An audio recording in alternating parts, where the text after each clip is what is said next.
Cubs fans, buckle up, because what I'm about to tell you will send chills down your spine and make your heart race faster than a Sammy Sosa home run trot around the friendly confines.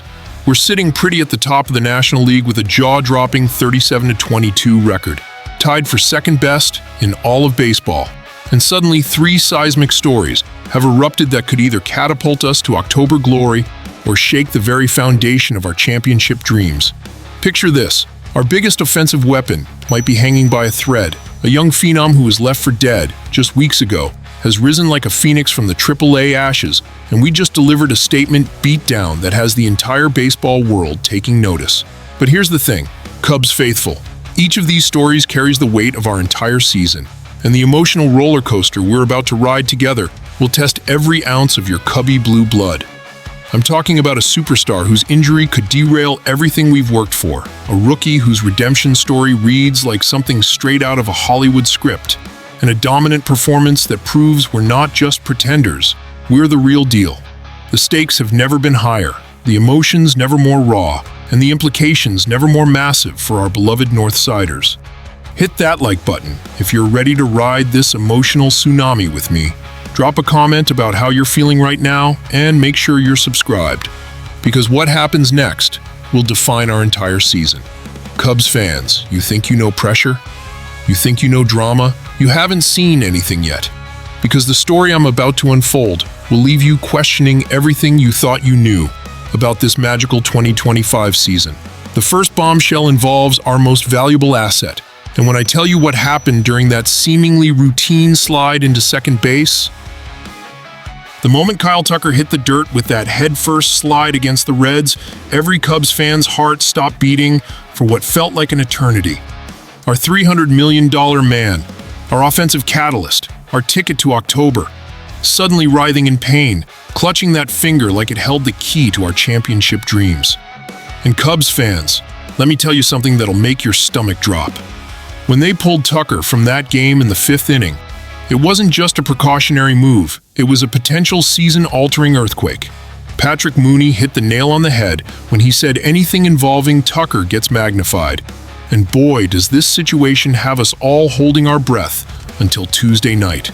We're talking about a guy slashing 284, 394, 524 with 12 bombs and 39 RBIs, heading toward his fourth straight All-Star appearance, and now he's got Cubs Nation pacing around their living rooms, wondering if our championship window just slammed shut. But here's what separates Tucker from every other superstar in this league. Listen to what he said after leaving that game. For me, as long as I'm able to go out there and play, I'm going to go out there and play. Do what I can, to the best I can. I don't like getting taken out of games or missing games. Cubs fans, that's not just talk. That's the heart of a warrior who understands what this season means to all of us. The cruel irony? This happened during a 7-3 victory that should have been pure celebration, but instead has us all wondering if we just witnessed the moment our season took a devastating turn. Every Cubs fan knows the feeling, that gut-wrenching sensation when something that should be joyful becomes terrifying in an instant. We traded away controllable talent to get Tucker, betting everything on this year, and now we're staring down the possibility of our biggest gamble crumbling before our eyes. But Cubs faithful, if you think Tucker's potential injury is the only story shaking the foundation of our championship run, wait until you hear about the kid who went from organizational embarrassment to our potential savior at third base. Remember when we all thought Matt Shaw was just another overhyped prospect who couldn't handle the bright lights of Wrigley Field?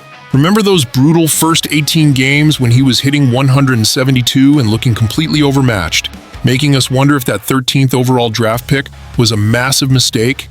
Cubs fans, I need you to forget everything you thought you knew about this kid, because what he's done since returning from AAA isn't just impressive. It's the stuff of Cubs legend. Shaw didn't just bounce back from that demotion.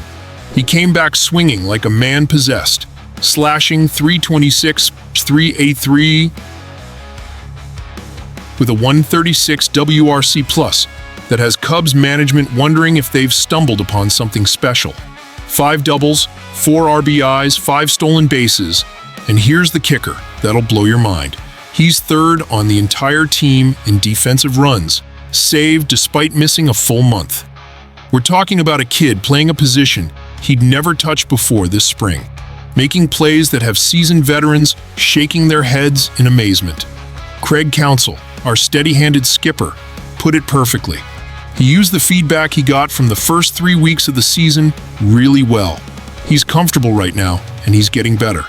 But Cubs fans, it's what Counsell said next that should have you jumping out of your seats.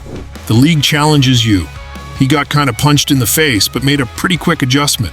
If we look back on this, if we can keep going in this direction, you'll say that was a pretty quick adjustment.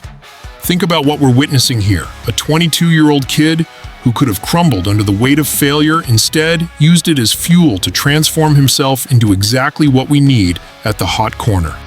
Those 2 stellar defensive plays he made in the 7th inning against Cincinnati, that wasn't luck, Cubs faithful.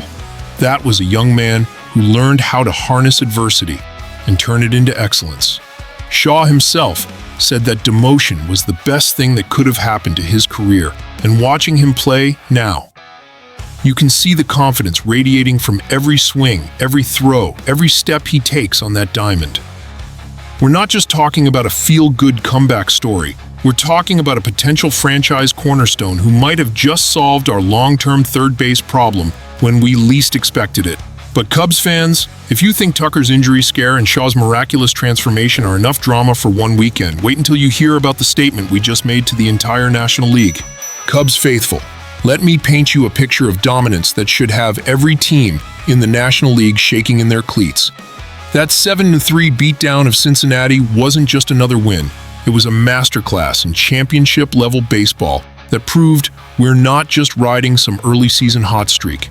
We jumped out to a 4-0 lead in the 3rd inning and never looked back, improving to an absolutely ridiculous 33 record when we grab a 2-run lead at any point in the game.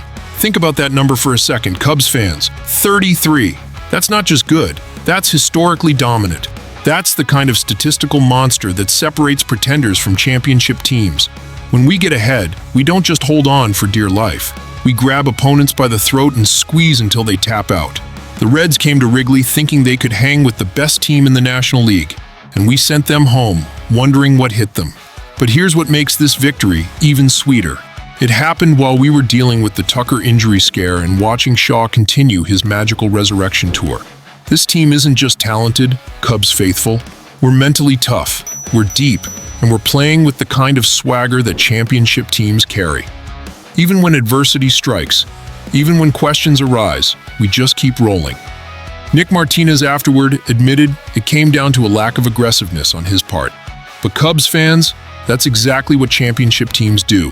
They make good pitchers look ordinary. They turn routine games into statements, and they send messages that echo throughout the entire league. This is our moment, Cubs faithful. This is the season we've been waiting for since 2016. Tucker's warrior mentality, Shaw's incredible redemption arc, and our unstoppable momentum when we take the lead. It's all converging into something magical at Clark and Addison. So Cubs fans, I need you to hit that like button. If you believe this is our year, drop a comment telling me which of these 3 stories has you most excited, and make sure you're subscribed, because this championship chase is just getting started. We're 37-22. We're tied for the 2nd best record in baseball, and we're playing with the kind of destiny that gives you chills. The question isn't whether we can handle the pressure. The question is whether the rest of the National League can handle us when we're firing on all cylinders like this.